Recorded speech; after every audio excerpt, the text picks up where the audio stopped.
అకర్ణీయ సంఖ్యలు ఉంటే వాటిని భిన్న రూపంలోకి మార్చడం ఎట్లా సార్? మేము కన్ఫ్యూజ్ అవుతున్నామంటే ఆ ప్రశ్న అనేది కంపల్సరీ ప్రతి ఎగ్జామ్లో వస్తుందండి.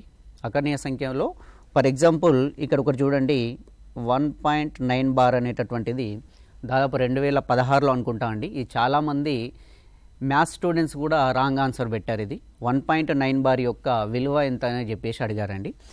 నేనేమంటున్నా అంటే ఇలాంటి ప్రశ్నలు ఇవ్వచ్చినా కానివ్వండి, 1.9 ఉంది, ఇక్కడ 0.573 బార్ ఉంది, లేదా 16.475. ఓకే సార్, ఈ విధమైనటువంటి ప్రశ్నలు ఇచ్చి మనకి ఇక్కడ 1.9 బార్ తీసుకుంటే మనకు దశాంశ భాగం తర్వాత అంటే దశాంశం డెసిమల్ పాయింట్ తర్వాత ఉన్నటువంటి అంకెలన్నీ చూసుకోవాలండి.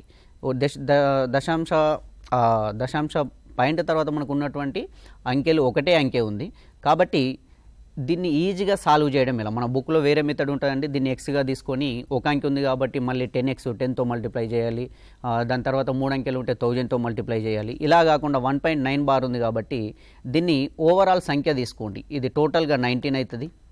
ఈ 19 నుంచి మనకు ఈ బార్ లేనటువంటి సంఖ్యల్ని తీసేయండి. బార్ లేనిది 1 కాబట్టి తీసేస్తే 18 వస్తుందండి. డివైడెడ్ బై బార్ ఉన్నటువంటి సంఖ్యలకి 9 రాయండి. ఒకవేళ ఒకటి కంటే ఎక్కువ సంఖ్య ఉంది, ఫర్ సపోజ్ ఇక్కడ 16.475కి బార్ ఉందండి. దీన్ని 16,475 మైనస్ 164 డివైడెడ్ బై ఇక్కడ బార్ ఉన్నటువంటి అంకెలు 2 కాబట్టి రెండిటికి 2 9లు రాస్తాం.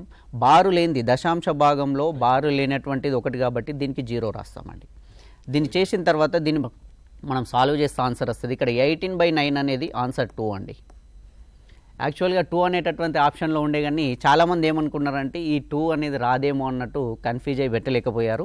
మరి ఇదే అకర్ణీయ సంఖ్యలో మనకు 2 రకాలు ఇంకా అడగచ్చండి. ఏంటంటే అకర్ణీయ సంఖ్యలో ఉన్నటువంటి అవధి ఎంత మరియు వ్యవధి ఎంత.